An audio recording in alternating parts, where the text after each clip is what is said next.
तो देखो, BCom Calcutta university BCom semester 1 honours और जनरल का आज हम लोग का फर्स्ट क्लास है।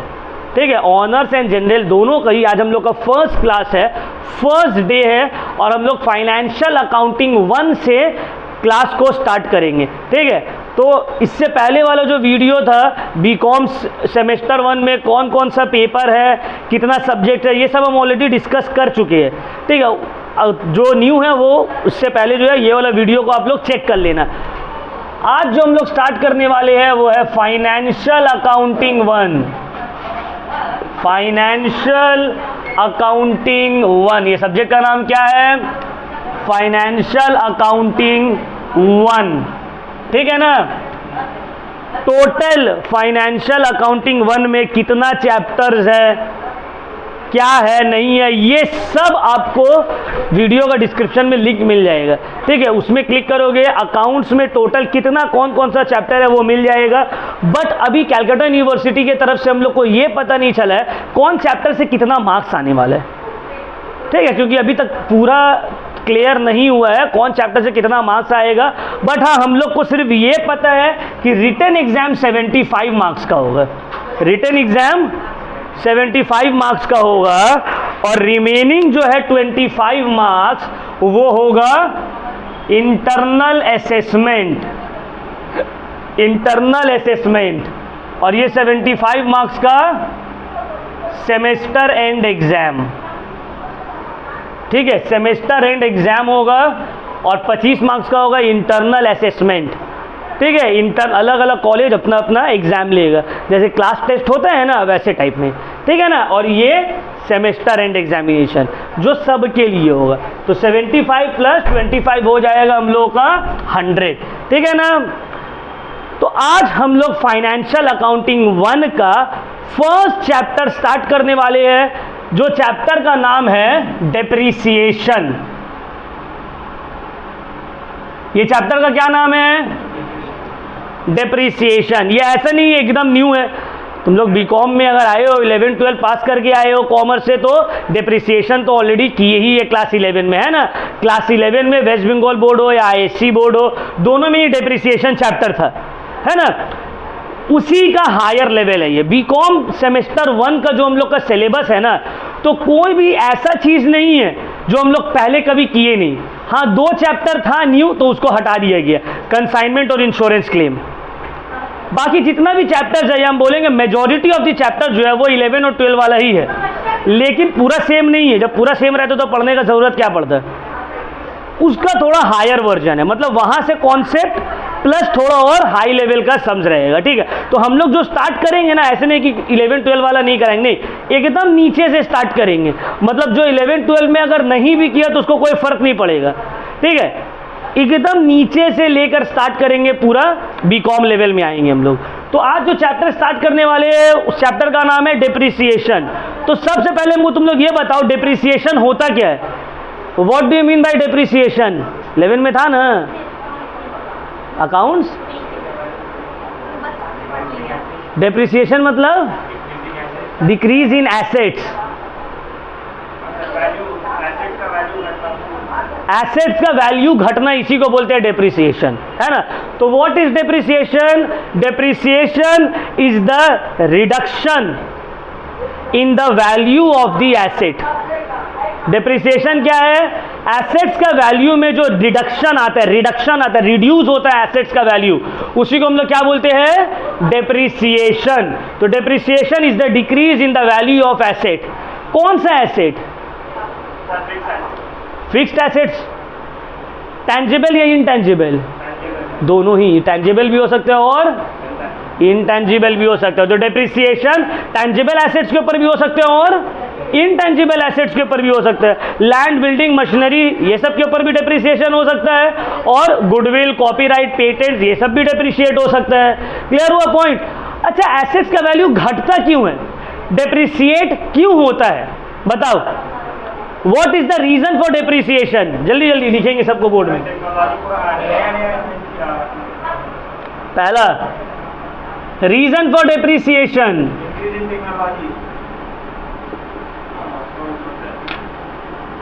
आंसर तुम लोगों को पता है, तुम लोग बताने ही नहीं मांग रहे। देखो, हम एक बाइक खरीदे, ठीक है, उस बाइक को 1 साल तक 1 लाख में बाइक खरीदे और 1 साल उसको चलाए। फिर हम वैस को बोला, वैस एक हम मेरा बाइक है, 1 साल पहले खरीदे थे, 1 लाख में इसको चलाए है, इसको बेचने मांग रहे तुमको, खरीद लो तुम। तो वैस हमको क्या उस 1 लाख का गाड़ी का 1 लाख रुपया देगा? क्यों नहीं देगा? क्योंकि वो यूज हो गया। एग्जैक्टली क्या हो गया है? यूज हो गया। तो जो पहला रीजन रहता है डिप्रिसिएशन का वो क्या रहता है? Wear and tear. Wear and tear, use करने की वजह से उसका पार्ट जो है खराब हुआ होगा, वेयर एंड टेयर हुआ होगा, इस वजह से उसका वैल्यू जो है घट गया। तो पहला तो रीजन ये है। दूसरा क्या रीजन है डिप्रिसिएशन का? हम एक आईफोन खरीदे, ठीक है, आईफोन 14 अभी निकला हुआ है ना, आईफोन 14 खरीदे, आज ही खरीदे हैं हम, और नेक्स्ट डे आईफोन 15 लॉन्च हो गया, और अभी तक हम आईफोन 14 यूज भी नहीं किए। तो आईफोन 14 का दाम क्या लग रहा है? जितना भी हम खरीदे थे उतना ही रहेगा या घट जाएगा? क्यों घट जाएगा? लेटेस्ट वर्जन आ गया उसका। मेरे हाथ में जो है वो अब टेक्नोलॉजी ओल्ड टेक्नोलॉजी हो गया, आउटडेटेड टेक्नोलॉजी हो गया। समझ में आ रहा है बात? तो आउटडेटेड टेक्नोलॉजी होने की वजह से भी क्या होता है? वैल्यू डिक्रीज हो जाता है। अभी तुमको जितना भी सस्ता में कोई 3G फ़ोन देगा तुम खरीदोगे? लेकिन 5G का टाइम आ गया, हम 3G लेके क्या करेंगे, है ना? तो क्या रीज़न है डिप्रिसिएशन का? Next, outdated technology. और बोलो क्या रीज़न है वैल्यू डिक्रीज होने का? हम फ़ोन लिए, फ़ोन का स्क्रीन टूट गया, फ़ोन हैंग कर रहा है बहुत ज़्यादा, ऑब्सोलीट, बेकार हो जाता है, तो भी उसका वैल्यू डिक्रीज होता है ना? हम बाइक खरीदे 5 साल पहले, 5 साल में बाइक होगी एकदम कबाड़ा, बेकार, तो उसको क्या बोलेंगे? ऑब्सोलीट, मतलब कोई काम का नहीं है। ऑब्सोलेंस या ऑब्सोलीट होने की वजह से भी डेप्रिसिएशन होता है। और कुछ reason, wear and tear, outdated technology, obsolete, और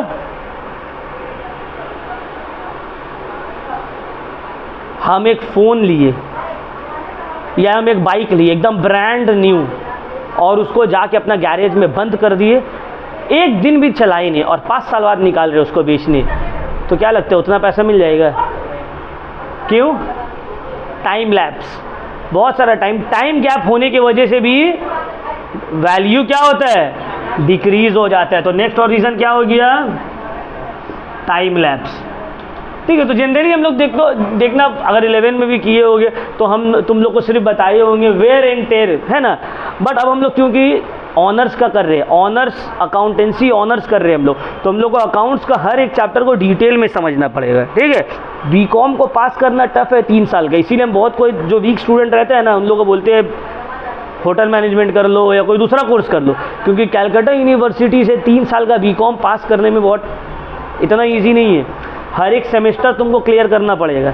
अगर एक भी सेमेस्टर में कोई एक भी पेपर में तुम फेल हुए तो जब तक वो पेपर क्लियर नहीं करोगे वो सेमेस्टर क्लियर नहीं होगा। जैसे कि 6 सेमेस्टर है, 8 है ना, 8।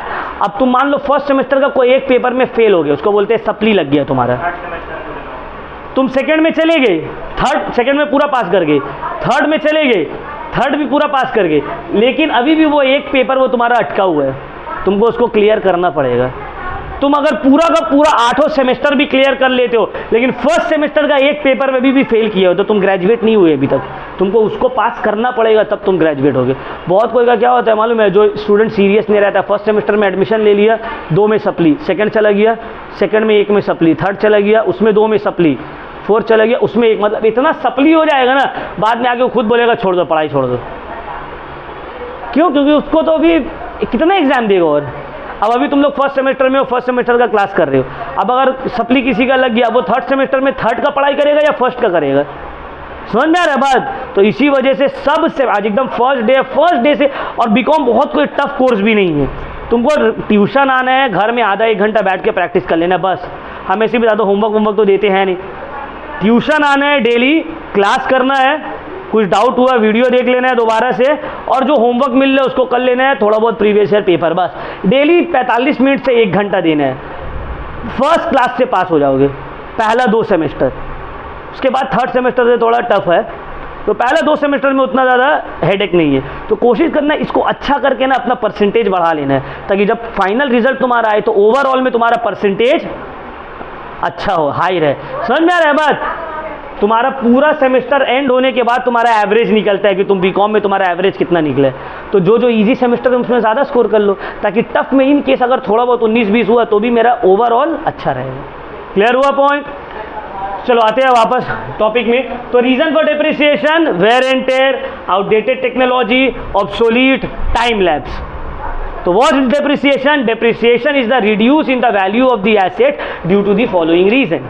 ये सब रीजन की वजह से जब मेरा एसेट का वैल्यू में डिक्रीज होता है उसको हम लोग बोलते हैं डेप्रिसिएशन। अच्छा, डेप्रिसिएशन निकालने का कुछ तरीका होगा? हम लोग 11th में किए हैं, कितना तरीका है? 11 में कितना तरीका करवाए थे? बोलो।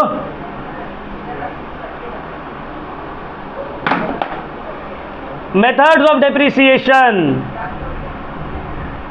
Methods of depreciation. देखो बहुत सारा मेथड है। Number 1, diminishing balance method, diminishing balance या written down value,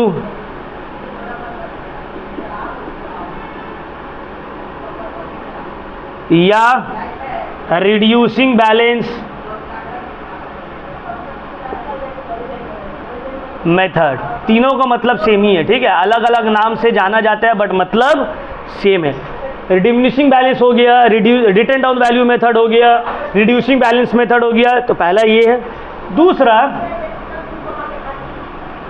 original cost method,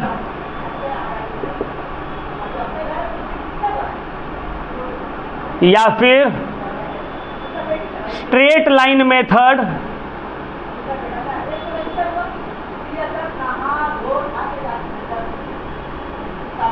या फिर फिक्स्ड इंस्टॉलमेंट मेथड।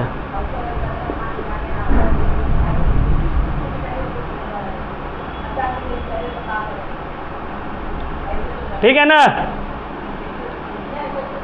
तीनों अलग अलग नहीं है, बार बार बोल रहे, तीनों का नाम अलग अलग है सेम ही, ठीक है। तीसरा है एन्युटी मेथड, फिर है direct method, sinking fund method,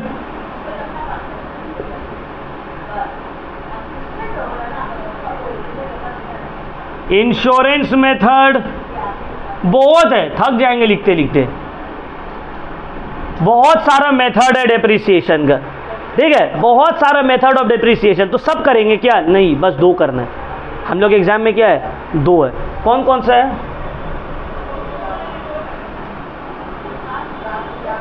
बस डिमिनिशिंग बैलेंस मेथड और ओरिजिनल कॉस्ट मेथड, यही ये दो मेथड सीखने हैं। तो इतना क्यों लिखा दिए? जानकारी रहना चाहिए, ठीक है, कि कितना टाइप्स ऑफ मेथड्स है डेप्रिसिएशन का, कितना मेथड्स में डेप्रिसिएशन होता है। तो हम लोग के सिलेबस में हम लोग को पढ़ना क्या है? 2 पढ़ना है, डिमिनिशिंग बैलेंस मेथड और ओरिजिनल कॉस्ट मेथड। क्लियर हुआ पॉइंट? चलो अब हम लोग आते हैं डिमिनिशिंग बैलेंस मेथड और ओरिजिनल कॉस्ट मेथड। ये दोनों के बारे में थोड़ा जानने का कोशिश करते हैं, ये है क्या, समझ में आ रहा है?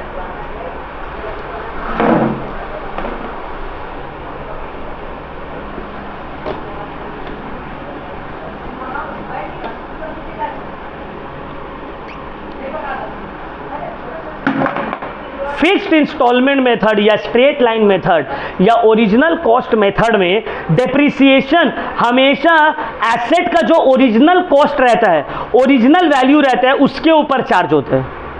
और डिमिनिशिंग बैलेंस मेथड या रिटन डाउन वैल्यू मेथड में डेप्रिसिएशन हमेशा जो रिड्यूस्ड वैल्यू रहता है, साल के स्टार्टिंग में जो वैल्यू है एसेट का, उसके ऊपर चार्ज होता है। ठीक है। अब देखो ये समझने के लिए एक हम बेसिक सा छोटा सा एग्जाम्पल देते हैं और क्वेश्चन करते हैं, तब तुम लोग को समझ में आ जाएगा ना कि दोनों में डिफरेंस क्या है। मान लेते हैं एक मशीन है, एक मशीन है जिसका कॉस्ट है 1 लाख रुपया। कॉस्ट कितना है? 1 लाख रुपया। रेट ऑफ डेप्रिसिएशन है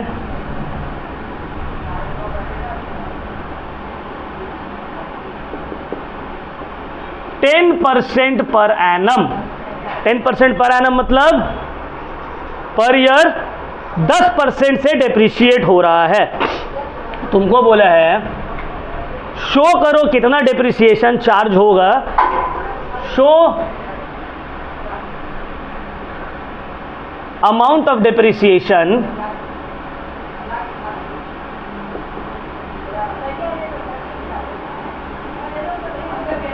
फॉर 3 इयर्स। 3 साल का कितना डेप्रिसिएशन होगा ये तुमको बताना है। ठीक है, 3 साल का कितना डेप्रिसिएशन होगा।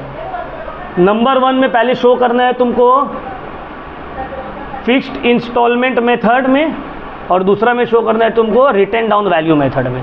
तो पहला में फिक्स्ड इंस्टॉलमेंट मेथड में शो करो, दूसरा में रिटन डाउन वैल्यू मेथड में तुमको शो करना है। क्लियर हो रहा है पॉइंट? तो चलो हम दोनों को साथ में बनाते हैं, तब डिफरेंस समझ में आएगा। यहां पे कर लेते हैं फिक्स्ड इंस्टॉलमेंट मेथड। चलो सॉल्यूशन यहां पे कर लेते हैं फिक्स्ड इंस्टॉलमेंट मेथड, यहां पे रिटन डाउन वैल्यू मेथड। ठीक है, कॉस्ट लिख दिए, दोनों में ही 1 लाख है ना। कॉस्ट तो दोनों ही में क्या है? 1 लाख है। पहला साल के एंड में डेप्रिसिएशन चार्ज होगा, 1 साल के बाद डेप्रिसिएशन चार्ज होगा। तो less depreciation for first year. 1 lakh का 10% 10,000, यहाँ पे भी 10%। तो देखो पहला साल में कोई भी मेथड हो अमाउंट में कोई डिफरेंस नहीं आया। तो 1 लाख का 10% 90,000। यहाँ पर भी 1 लाख का 10% रिड्यूस होने के बाद, मतलब ध्यान से समझो, सेकेंड ईयर के स्टार्टिंग में कॉस्ट या value at the beginning of first year, beginning of second year, second year के स्टार्टिंग में मेरा मशीन का वैल्यू तुम दोनों में से कोई भी मेथड में करो क्या होगा? 90,000 रहेगा। अब सेकेंड ईयर के एंड में भी डेप्रिसिएशन चार्ज होगा, तो less depreciation for second year. अब आता है डिफरेंस। फिक्स्ड इंस्टॉलमेंट मेथड में तुम जो डेप्रिसिएशन चार्ज करोगे हर साल 10% ओरिजिनल कॉस्ट जितना में तुम खरीदे हो उसी के ऊपर होगा, इसीलिए इसको बोला गया ओरिजिनल कॉस्ट मेथड। तो कितना हो जाएगा यहां पे? 10,000। बट रिड्यूसिंग बैलेंस मेथड या डिमिनिशिंग बैलेंस मेथड या रिटन डाउन वैल्यू मेथड में डेप्रिसिएशन जो रिड्यूस्ड बैलेंस है उसके ऊपर चार्ज होगा। तो 90,000 का 10%, तो अब देखो माइनस किए तो हो गया 80 और ये हो गया 80। ये है value at the beginning of third year. Clear हुआ? थर्ड ईयर के बिगिनिंग में अगर आप डेप्रिसिएशन चार्ज कर रहे हैं फिक्स्ड इंस्टॉलमेंट मेथड तो आपका वैल्यू होगा 80,000। WDV मेथड तो आपका वैल्यू होगा 81,000। क्लियर हुआ? सेकेंड ईयर से डिफरेंस आना स्टार्ट होता है, फर्स्ट ईयर में डिफरेंस नहीं है। अब थर्ड ईयर का हमको 3 साल का बोला है तो थर्ड ईयर का भी डेप्रिसिएशन माइनस करेंगे, less depreciation for third year. यहां पे सेम 10,000, इसीलिए देखो इसको फिक्स्ड इंस्टॉलमेंट मेथड बोला गया है क्योंकि हर साल डेप्रिसिएशन का अमाउंट चेंज नहीं होता है, फिक्स्ड रहता है। बट यहां पे डेप्रिसिएशन कितना होगा? 8100, 81,000 का 10%। क्लियर? तो वैल्यू हो गया यहाँ पे 70, यहाँ पे 72,900। 3 साल तक का हमको करने बोला था तो 3 साल का कर लिए। क्लियर हुआ? तो समझ में आया दोनों के बीच में डिफरेंस? क्या डिफरेंस है? चलो इसको उतारो।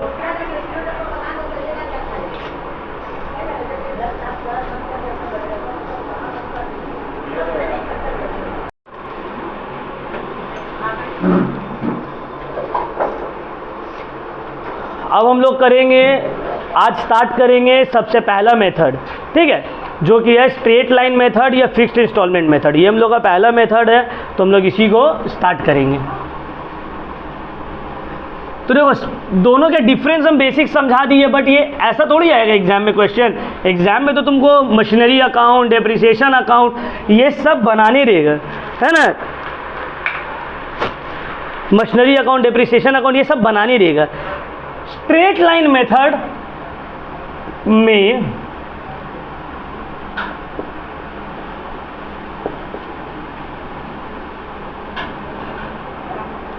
स्ट्रेट लाइन मेथड में अगर डेप्रिसिएशन का रेट दिया हुआ है तब तो सही है, अगर नहीं दिया हुआ है तो एक फॉर्मूला आता है, वो फॉर्मूला से तुमको डेप्रिसिएशन का रेट निकालना पड़ेगा।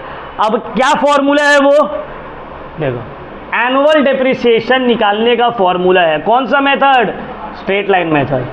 Annual depreciation is equal to cost of asset plus direct expenses minus scrap value divided by estimated useful life of the asset.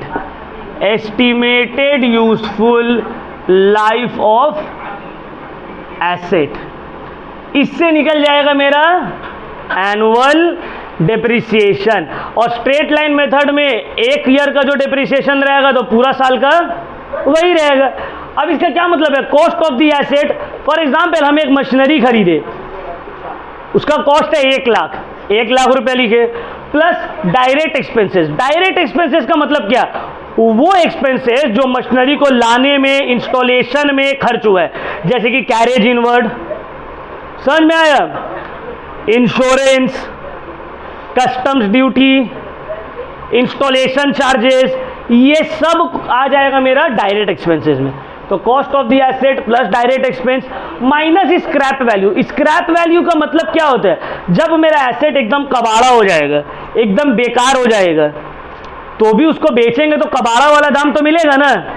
मान लो किसी का कार है, 20-30 साल हो गया कार का, रखा रखा एकदम कबाड़ हो गया, बस सिर्फ लोहा हो गया, तो भी लोहा का दाम तो मिलेगा ना। तो उसको हम लोग बोलते हैं स्क्रैप वैल्यू।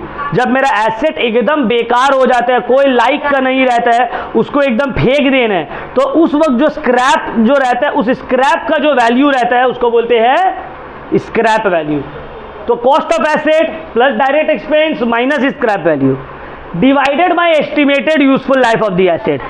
मतलब ये एसेट कितना टाइम तक चला, ये कितना टाइम तक चल सकता है, उसका यूजफुल लाइफ कितना है, 10 साल, 15 साल, 12 साल, समझ में आए? तो डिवाइड करेंगे, क्या निकल जाएगा मेरा? Annual depreciation. कौन सा मेथड? स्ट्रेट लाइन मेथड में ये वाला फॉलो होगा, समझ में आ रहा है? WDV में ये फॉर्मूला एप्लीकेबल नहीं है। Clear point? ठीक है, चलो इसको भी उतार लो। और उसके बाद अगर रेट ऑफ डेप्रिसिएशन निकालने बोला, रेट ऑफ डेप्रिसिएशन की जरूरत नहीं पड़ता है, एनुअल डेप्रिसिएशन से ही काम हो जाता है। तो फिर भी एनुअल डेप्रिसिएशन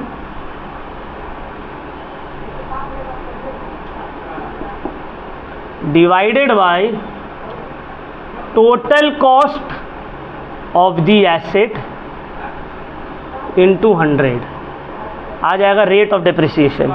ठीक है, इसकी जरूरत नहीं पड़ता, इसी से मेरा काम हो जाता है। कितना टाइम हुआ दानिश?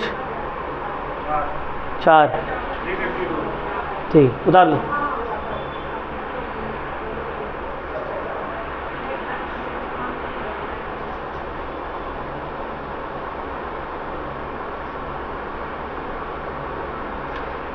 तो देखो आज हम सिर्फ तुम लोग को एकदम बेसिक बताए, कोई भी सम्स नहीं किया। ये फर्स्ट क्लास था थ्योरेटिकल क्लास जिसमें हम तुम लोग को सिर्फ बेसिक डिस्कस किए। नेक्स्ट क्लास से हम लोग सम्स करना स्टार्ट करेंगे, ठीक है। WDV, रिटन डाउन वैल्यू, सब हम लोग अब सम्स करेंगे। आज तुम लोग को PDF भेज देंगे हम कि ये चैप्टर से कौन कौन सा क्वेश्चन हम लोग बनाने वाले हैं, ठीक है। उसी सब क्वेश्चंस को हम लोग सॉल्व करेंगे और उसका कुछ कुछ क्वेश्चन तुम लोग के लिए होमवर्क रहेगा। चलो उसको उतार लो, आज का क्लास यहीं तक।